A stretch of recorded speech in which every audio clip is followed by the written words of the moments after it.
Never thought a simple family dinner could break me. But that night, as my children sat at the end of the table, plates empty, eyes down, stomachs growling, I realized something cruel. My own family didn't see us as family anymore.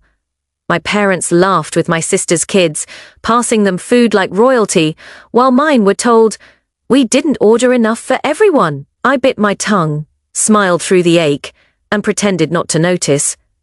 But deep inside, something snapped. I promised myself that night they would never forget the meal I'd serve next, because sometimes revenge isn't loud, it's served slowly, with patience, and a little taste of justice. Before we go deep, write in the comments, where are you watching from, family? It's supposed to mean comfort, belonging, and love. That doesn't keep score. But in my family, love was always conditional.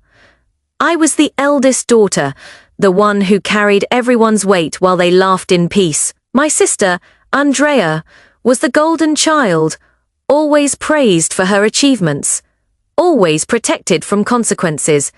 My brother, Mark, drifted through life, yet somehow my parents found ways to call his failures just bad luck. And me, I was the one who made poor choices. That was my label, the one who tried. I married young. My husband Daniel was quiet, hardworking, but not rich, and that was my first sin in their eyes. They wanted me to marry someone with money, someone who could match the family name. But I followed my heart. We built a life from nothing, brick by brick, while they whispered behind my back. I learnt early that respect in my family wasn't earned, it was bought. For years, I kept my distance. My parents barely visited. My children, Lucas, 10, and Mia, 7, hardly knew their grandparents except for holidays, where they were treated like afterthoughts, but I still tried. Every birthday, every Christmas, every family dinner invitation, I showed up because I believed in showing my kids grace, even when it wasn't returned. Then came that night. It was a chilly Saturday evening in November. My sister texted the family group chat, "Dinner at Mum and Dad's, everyone bring your kids." I smiled at the message, thinking maybe things were changing. Maybe this time, it would be different. I spent the afternoon helping Mia pick her dress and fixing Lucas's hair. We stopped by a bakery to pick up a chocolate cake, something my father loved. It wasn't expensive, but it was thoughtful. My kids held it carefully in the car, proud to contribute. When we arrived, the house was full of laughter. The smell of pizza and Chinese takeout filled the air, a mix of soy sauce, garlic, and fried noodles. My sister's kids were already sitting at the dining table, plates piled high, giggling as they scrolled through their tablets. Andrea smiled when she saw us, but it wasn't warmth. It was politeness, the kind of smile that says, "You're here, but you weren't really invited." My mother barely looked up. "You made it," she said flatly, wiping her hands with a towel. I placed the cake on the counter. "We brought dessert," I said softly. "Oh, that's nice," she replied, then turned away. We took our seats waiting. My kids sat quietly beside me, their eyes wide with hunger and excitement. They watched their cousins tear into boxes of food, pepperoni pizza slices, dripping with cheese, fried rice steaming hot, chicken wings glistening in sauce. After a while, Mia whispered, "Mom, are we eating too?" I smiled at her, even as my throat tightened. "Of course, sweetheart." But then Andrea spoke up, laughing. "Oh shoot. I think we forgot to order enough for everyone. We didn't think your kids would want takeout. They're always picky, right?" My heart stopped. I looked at my parents, expecting anyone, to correct her, to say, "Of course we'll share." But my mother just shrugged. "There's some leftovers in the fridge. Maybe they can have that later." The silence that followed was deafening. My kids' smiles faded. Lucas looked down at his hands, pretending not to care, and Mia bit her lips so hard, I saw it tremble. I swallowed the humiliation like a bitter pill. "It's okay," I said finally.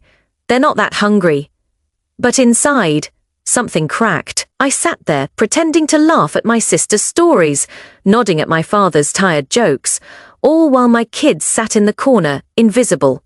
The same corner I'd been sitting in my whole life.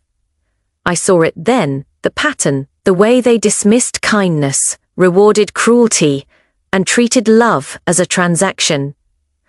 When dinner ended, they praised my sister for bringing everyone together.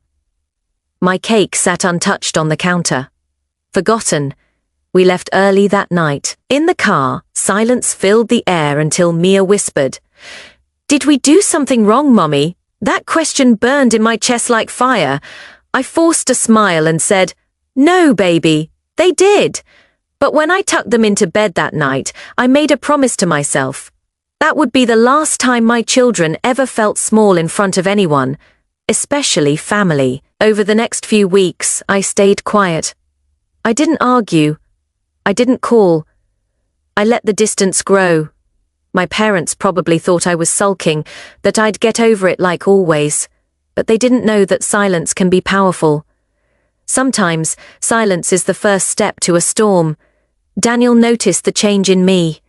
He saw how I'd stay up late, thinking, "Planning, you're different," he said one night gently. "You're calmer, but colder." He was right. I was no longer seeking acceptance. I was building something bigger, not revenge out of anger, but justice out of love. I began investing more time in my kids, teaching them independence, pride, and self-worth. I wanted them to see that family wasn't defined by blood, but by behavior. I wanted them to eat at a table where they never had to beg for a seat. Meanwhile, Andrea kept posting her perfect family photos online, all smiles and captions about blessed family dinners. My mother commented heart emojis under every post. I scrolled past them without a word. Then, one afternoon, my father called. His voice was strained, unusually polite. "Sweetheart, we're having a family reunion next month. Everyone's pitching in for catering. Can I count on you?" I smiled to myself. "Of course, Dad," I said. "I'll bring something special." He sounded relieved. "That's my girl." But he had no idea that I meant every word. I would bring something special. Just not what they expected. The weeks leading up to that dinner, I planned quietly. I started cooking more, perfecting recipes, blending flavors that reminded me of childhood. Dishes my mother used to make before love in our home turned to judgment. I poured my heart into each meal, letting the act of creation become a kind of healing. Lucas helped chop vegetables. Mia stirred the sauces, and together we turned our kitchen into a sanctuary. Every sizzle of the pan, every aroma that filled the air, it all became a reminder of what real family felt like. When the day of the reunion arrived, I dressed my kids in their best clothes, not to impress anyone but to show them they belonged anywhere, even among those who tried to make them feel lesser. We drove to my parents' house as the sun dipped below the horizon, casting long golden shadows across the driveway. My heart was steady this time. Not nervous, not hurt, just certain. As I carried my dishes into the dining room, I saw Andrea setting up her usual takeout boxes. My father smiled proudly at her. "She's got the best taste, doesn't she?" My mother nodded. "At least someone knows how to host." I said nothing. I placed my covered dish at the center of the table and waited. Andrea raised an eyebrow. "Homemade food? That's cute. I hope it's edible this time." I smiled politely. "Oh, I promise. It's unforgettable." They laughed, thinking I was joking. But deep down, I knew this was the night the table would finally turn. Because family dinners aren't just about food, they're about who's welcome to eat, who's ignored, and who's finally brave enough to stand up, lift the lid, and serve something they'll never forget. The reunion dinner was set for a Saturday evening, the kind of night my family used to call tradition. To everyone else, it was an ordinary gathering, but for me, it was a test, not of forgiveness, but of resolve. I spent the entire week preparing. While my sister bragged in the family group chat about ordering gourmet takeout and imported desserts, I quietly planned my menu. I wanted every dish to tell a story they had ignored for years. The morning of the dinner, I woke before sunrise. My kitchen glowed softly under the warm light. The air smelled of spices and something deeper anticipation. Lucas and Mia joined me, rubbing their sleepy eyes. "Big day," Lucas asked, his tone half serious, half curious. I smiled. "Yes, sweetheart. Today, we're going to cook something that speaks louder than words." They grinned, thinking it was just another family meal. But I knew this was more than food. It was a message. I started with the main dish, a slow-cooked roast, the same recipe my mother used to make when I was little. I remembered standing by her side, watching her stir the pot while she hummed softly. Back then, she was kind before bitterness and comparison poisoned her heart. I could almost smell those memories in the air, the way love used to feel in that old kitchen, before judgment replaced joy. I seasoned it carefully, a pinch of salt for every insult I'd swallowed, a dash of pepper for every tear I'd hidden. By the time it was ready, the aroma alone could have stopped a fight. Then came the sides. Buttery mashed potatoes, glazed carrots, and my secret weapon, the dessert. It wasn't just a cake, it was a statement. On top, in delicate frosting, I wrote 3 words that I'd never said aloud: "Family is earned." When I was done, I stood back and looked at the table. It wasn't just food, it was my heart plated and ready to be served. That evening, as we drove to my parents' house, the kids sang softly in the back seat. Daniel, my husband, reached over and squeezed my hand. He didn't say anything. He didn't need to. He'd seen the quiet storm in my eyes all week. The house looked just as it always did, perfectly maintained, perfectly cold. The lights glowed in the windows like false warmth. My sister's car was already parked in the driveway, and music drifted faintly from inside. When we walked in, laughter filled the air, the same laughter that used to sting. Andrea was holding court at the kitchen island, telling everyone about her new renovation project. "We just installed a marble countertop," she said, "imported from Italy, real luxury."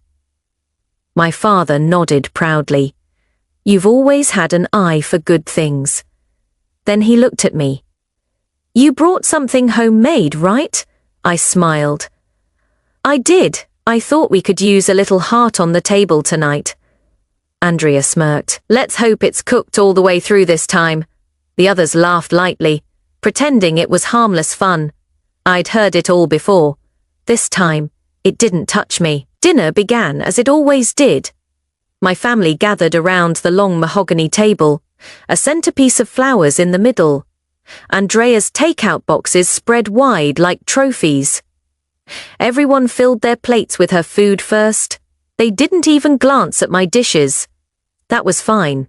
I waited. Mia sat quietly beside me, her hands folded on her lap. Lucas looked uncomfortable, glancing between the untouched platters I'd brought and the overfilled plates in front of his cousins. When my mother finally noticed, she said, "Oh, we didn't think anyone would want the homemade stuff. You know how kids are these days. They like fancy food." I kept my voice calm. "That's okay, Mom. We'll eat ours." So I served my kids first, carefully, proudly. The smell of the roast filled the room, rich and warm. My children smiled as they took their first bites, their eyes lighting up. That alone made every humiliation worth it. Then something happened. My father's nose twitched. He looked at the plate in front of Lucas and said, "That smells good. What is that?" "Just an old family recipe," I said softly. "One you might remember." Andrea rolled her eyes. "Dad, don't. You'll hurt my chef's ego." But curiosity got the better of him. He reached over, took a bite, and paused. The room went still. "This tastes like your mother's cooking," he said slowly, looking at me. I smiled faintly. "It should, she taught me." For a moment there was silence. Then, one by one, plates shifted. My mother hesitated, but finally took a spoonful. Then Andrea's kids asked if they could try it. Within minutes everyone was eating from my dishes. Andrea looked furious. "You all are acting like you've never had good food before," my father chuckled. "Maybe we forgot what real food tastes like." I didn't gloat. I just sat there, watching the people who once made me feel small finally taste what real love, felt like. Dinner ended, and for the first time in years, my food had brought silence to that noisy table. The kind of silence that carries guilt and realization. When dessert came out, I placed the cake in the center. The words, "Family is earned," gleamed under the soft dining light. Andrea frowned. "What's that supposed to mean?" I looked up at her. "Exactly what it says." My father leaned forward. "You think we haven't earned our family?" I met his gaze, steady and calm. "You've earned what you gave." No one spoke after that. Not for a long time after the dinner. When everyone left the table, I stayed behind to clean up. My mother lingered, her voice low. "You didn't have to make a scene." I smiled, still facing the dishes. "I didn't, I just cooked." As I washed the plates, I thought about all the years I'd begged for approval, all the nights I'd cried over being invisible. But now, the balance had shifted, not through shouting or cruelty, but through patience. The next few weeks were different. My family grew quiet around me. My sister stopped her usual snide remarks. My parents started calling more often, not to criticize, but to check in. It was almost funny how one dinner could make people rethink years of arrogance. But I wasn't done. Real revenge, isn't about one moment. It's about transformation. I started hosting small dinners at my home, inviting neighbors, friends, even co-workers. People who appreciated warmth, laughter, and sincerity. Word spread quickly. Everyone wanted to come. Andrea noticed. "You've turned into quite the hostess," she said one day, her voice lined with something that almost sounded like envy. I smiled. Just doing what I've always done, taking care of people who show up. That stung her, and she knew it. Soon, even my parents started attending my gatherings. They'd sit quietly at my table, humbled, eating the same food they once mocked. My mother even asked for my recipes. "It reminds me of how things used to be," she said softly one night. I wanted to tell her how many nights I'd longed to hear that, but I didn't. Some apologies come too late, and some wounds heal in silence. One evening, Andrea arrived uninvited, bringing her kids and her usual sense of superiority. She looked around my home, the laughter, the warmth, the life, and for the first time, I saw uncertainty in her eyes. "How did you do all this?" she asked. I shrugged. "It's easy when you stop trying to impress people who never cared." She didn't respond. She just looked around quietly, realizing how small her marble countertops and takeout menus truly were. But fate has a way of finishing the story better than revenge ever could. A month later, Andrea's husband's business hit trouble. Suddenly, the woman who once bragged about her imported furniture and catered meals was struggling to keep her home. My parents rushed to her side, but they couldn't help much. Their savings were nearly gone. And then, one night, she showed up at my door. Her pride was gone, her eyes red from crying. "Can we talk?" she asked. I let her in. She sat at my table, the same table where my kids had once been ignored, and looked at me with trembling lips. "I was awful to you. I thought I was better. I see now I wasn't." For a moment, I said nothing. Then I poured her tea. Everyone learns. Eventually she nodded, tears slipping down her face. "You always had more than I did. I just didn't see it. I didn't need to gloat or remind her of her cruelty." The silence did that for me. That night when she left, I felt no satisfaction, only peace. Because the greatest revenge isn't proving them wrong, It's living so right. They can't ignore you anymore. From then on, family dinners changed. My parents started treating my children with genuine affection. Andrea softened too. She even began cooking. Not to impress, but to connect. But even as they tried to fix what was broken, I never forgot. I forgave. Yes, but I didn't forget. Forgiveness, I learned, doesn't mean opening the same door again. It means closing it gently and walking away without bitterness. My children grew up seeing that. They learned strength, dignity, and the kind of love that doesn't beg to be noticed. And sometimes, late at night, when the house is quiet, I think back to that first dinner. That night, when my kids waited with empty plates and hopeful eyes. That night, when humiliation became the seed of change, I smile then. Because I realize they were right about one thing. The meal I cooked that night. It truly was one they'll never forget. It was supposed to be a calm spring evening. Soft sunlight fading through golden clouds. The kind that makes the world feel gentle again. But inside me, something restless stirred. Revenge had already served its quiet meal. But fate wasn't done cooking. It started with a phone call. "Hey sis!" Andrea's voice trembled through the speaker. "Can you help me cater a small dinner at Mum and Dad's this weekend? Just a few guests, some of Dad's business friends." Her tone wasn't the usual superior hum. It was nervous, almost pleading. "Sure," I said calmly. "What's the occasion?" "Dad's trying to secure an investment," she whispered. "And well, he asked me to host. But I need help. My chef quit." I smiled faintly. "Don't worry, Andrea, I'll handle it," she sighed in relief. "Thank you, seriously, I owe you one." She didn't know those words would haunt her by the end of the night. The next few days, I prepared quietly. I could have refused, could have stayed distant, but I wanted something bigger than silence this time. I wanted truth. So, I said yes, but on my terms. I spent 2 full days crafting a menu worthy of admiration. Every dish was perfect, from the slow-roasted lamb glazed with honey and thyme to the handcrafted desserts lined with gold flakes. My kids helped me again, this time with confidence. Lucas, now taller, more sure of himself, moving with quiet pride, Mia humming as she placed strawberries on the cream. "This one feels different, Mom," she said. I smiled. "It is, sweetheart. This time, we're not proving anything. We're revealing everything." When we arrived at my parents' home, the house gleamed like it was preparing for royalty. My father had spared no expense. Fresh flowers, candles, silver cutlery. Business partners in sleek suits mingled in the living room, glasses of wine in hand. My father's reputation was on the line. Andrea floated around. Her smile too bright, her laughter too forced. She looked relieved when she saw me. "Thank God you came early.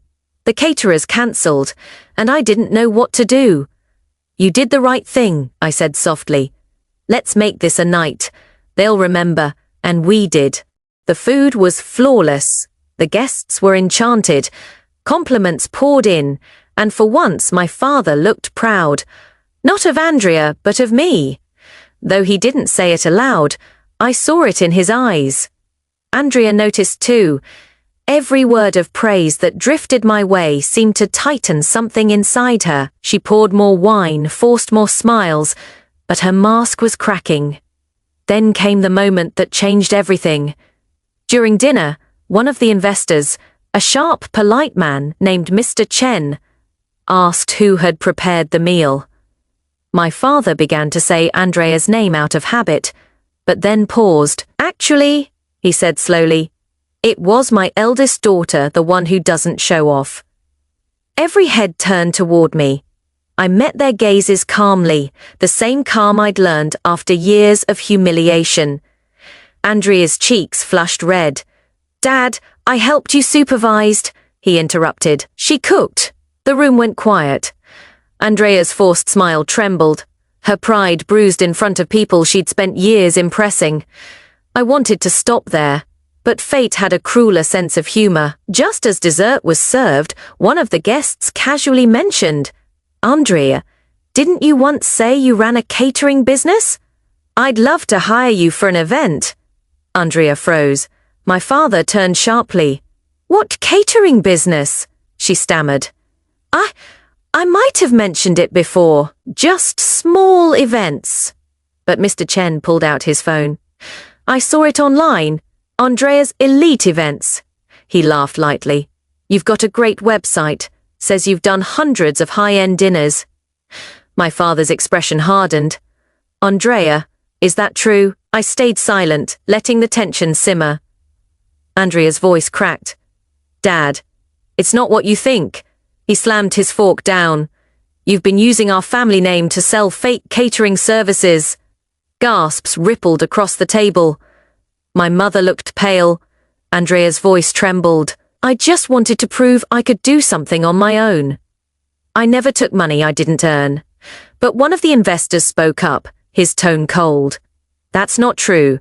My assistant booked your service last month, and we were stood up. You cost me an entire event." The air turned heavy. Andrea's eyes darted toward me, as if begging for help. But this wasn't my doing. This was her own storm finding her. My father looked like he'd aged 10 years in seconds. "You've embarrassed me. You've embarrassed this family," Andrea whispered. "I didn't mean to," he cut her off sharply. "You never mean to, Andrea. You just take and take. And when things fall apart, you cry for someone else to clean it up." Tears welled in her eyes. "Dad, please," he pointed at me. "Look at your sister. You mocked her for years. Yet, here she is saving your dinner, saving your reputation. And what do?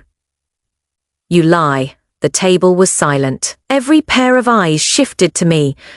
For years, I dreamed of hearing those words. Validation, recognition, a simple defense. And now that it was here, it didn't feel like victory. It felt like justice. Andrea broke down crying. My mother rushed to her side trying to soothe her, but my father remained still. Then he turned to me, his voice lower. "I was wrong about you. It wasn't a dramatic apology.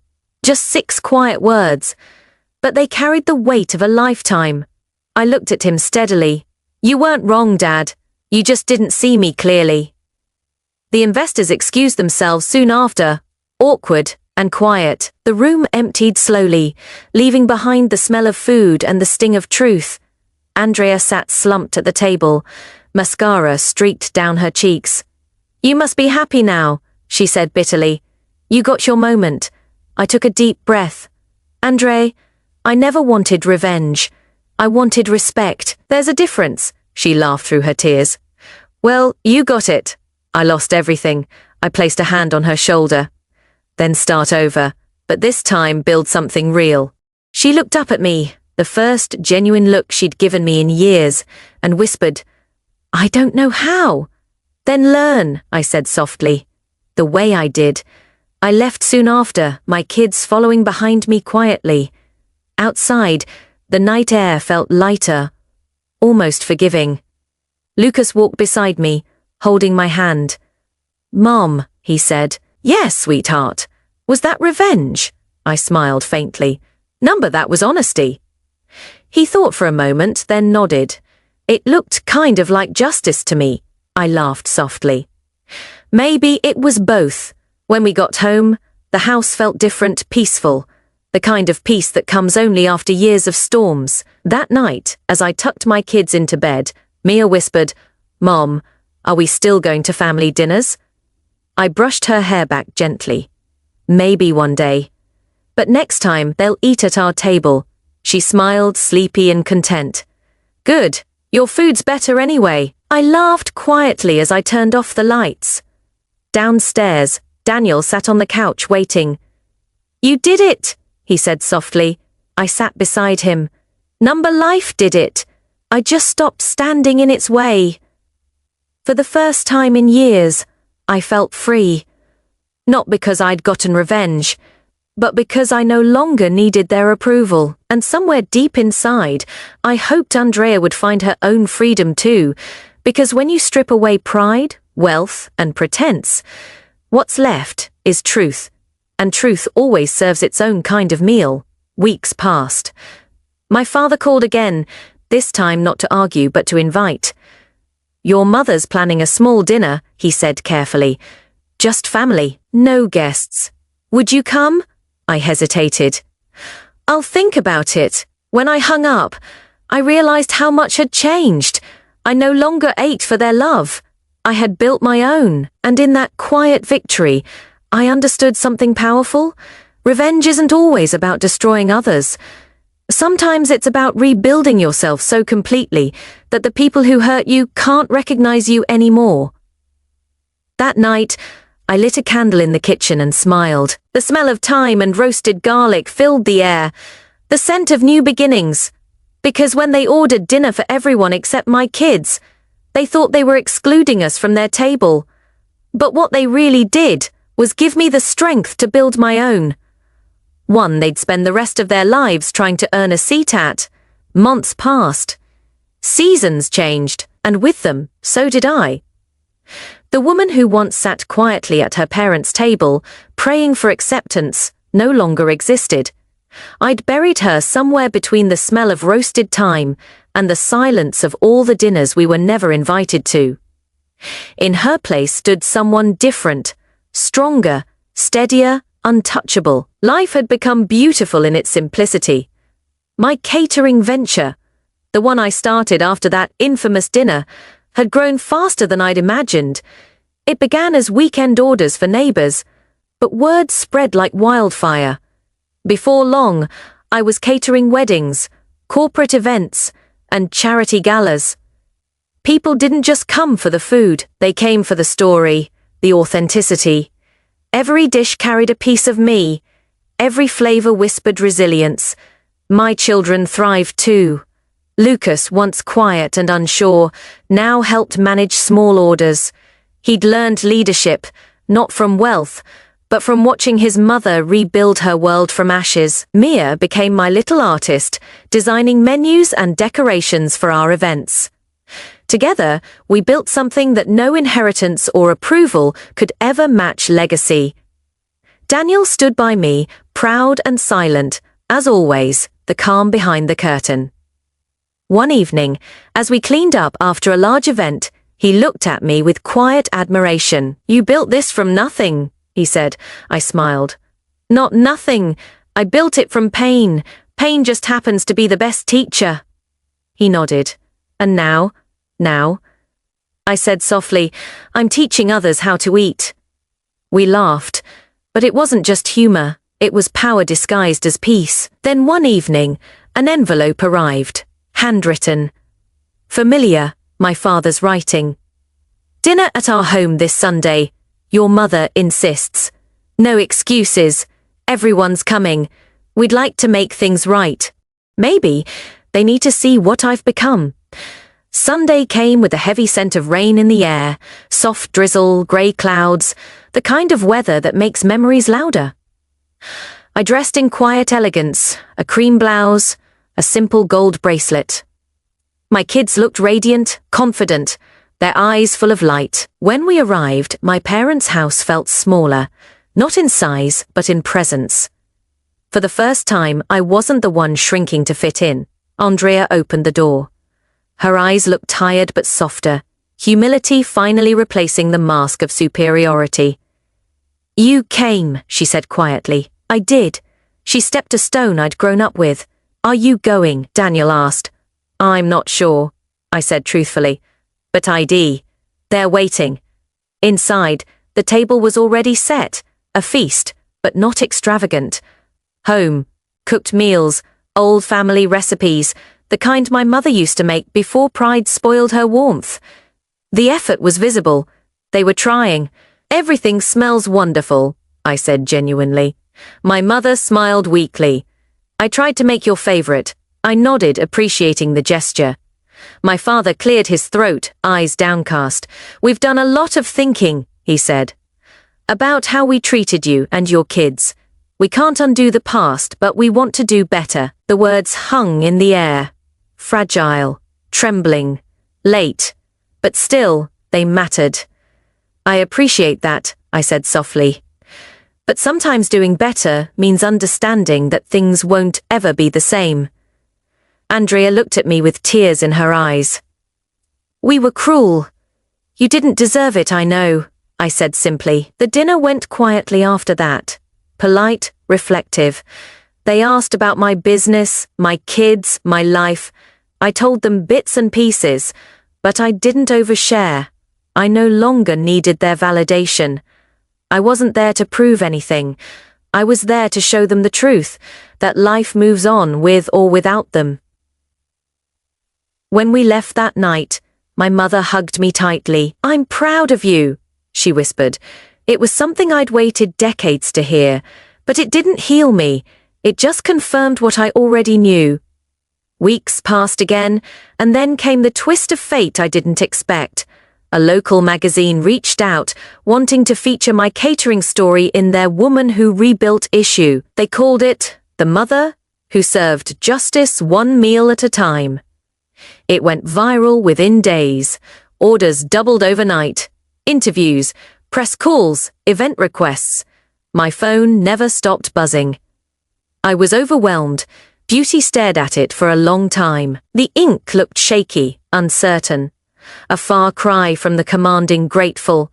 And then came them. My mother called first. Your father saw the article, she said, voice trembling. He wants to host a dinner, to celebrate you, with the whole family. I almost laughed. You want me to cook again? No, she said quickly. We'll handle everything. We just want you there. I hesitated, but part of me was curious, not for revenge this time, but for the symbolism of it. So, I said yes. The night arrived like destiny. My family had gone all out: decorations, candles, even a banner that read "Family Dinner Together Again." They wanted to show they'd changed. But life, I've learned, always brings symmetry when it's ready, because that same night, I had another invitation, a last-minute call from the mayor's office, requesting that I cater a charity gala in the same town. At the exact same time, a seat at the table of power, the very thing my parents once said I'd never reach. 2 invitations, 1 choice. I looked at both, then smiled. At 6 that evening, my family's table sat full. My parents, my sister, my brother, their children. They waited, plates empty, laughter nervous. I didn't show up. Instead, I walked into the ballroom downtown, surrounded by hundreds of people who believed in me. The lights shimmered, the crowd applauded, and my dishes were being praised by names that once felt unreachable. Cameras flashed. Reporters quoted my word success. I told them, tastes best when it's seasoned with dignity. At that very moment across town, my father checked his watch for the 10th time. She said she'd be here, he muttered. Andrea tried to smile. She's probably busy. And then, like poetic fate, one of their guests, a family friend, scrolled through his phone and said, Isn't this her? He turned the screen toward them. A live video of me on stage, accepting an award for community entrepreneurship. The headline above it read, The Woman Who Turned Family Rejection into a Feast of Success. Silence filled their dining room. Andrea looked down, her voice cracking. She's hosting her own dinner, and we're not invited. My father didn't respond. He just stared at the screen, pride and regret battling in his eyes. Back at the gala, as applause echoed, I caught sight of my reflection in the polished glass. Steady, proud. No trace of the old me left. Lucas and Mia stood beside me, their eyes bright. This is your table now, Daniel whispered, and he was right. I had built it myself. Every piece, every plate, every ounce of respect that once had to be begged for. And now, the same family that had made my children wait for scraps, sat waiting for me. Hours later, after the gala ended, I stepped out into the quiet night. The city lights shimmered like 1,000 stars, and a soft breeze carried the scent of everything I'd built: freedom, fulfillment, victory. My phone buzzed. A message from Andrea. "Dinner's over. We left your seat open. Always will." I smiled, closed my phone, and whispered to myself, some seats are meant to stay empty. Because the truth was simple. I didn't need to sit at their table anymore. I'd become the kind of woman who built her own, and left the door open only for those who knew how to serve kindness, not judgment. As I drove home, the city faded behind me, replaced by the soft glow of my own home, warm lights spilling through the windows, laughter echoing faintly inside. My kids had stayed up waiting, sleepy but proud. Mia ran to me first. "Mom, did they like your food?" I lifted her into my arms. "They loved it, sweetheart, every bite." Lucas smiled from the couch. "You didn't go to Grandma's dinner, did you?" I shook my head. "No, honey, sometimes the best revenge is knowing you don't need to show up," he grinned. "Then I guess we win." I kissed his forehead. "No, baby, we don't win, we rise." That night, as I tucked them in, I stood by the window, watching the moonlight bathe our little home. For years, I thought revenge meant getting even, but now I understood. It meant outgrowing the people who once made you small. I'd cook them a meal they'd never forget, not because of the taste, but because of what it revealed. And long after their plates went cold, the memory of it stayed. The day the outcast daughter became the woman they could never ignore again. Because in the end, family isn't who sits with you when it's convenient, it's who stays when the table is empty, the lights are low, and love is still warm enough to share. And as for me, I never went back to their dinners. I didn't need to. I had already served mine, and this time, it was seasoned with silence, self-worth, and victory.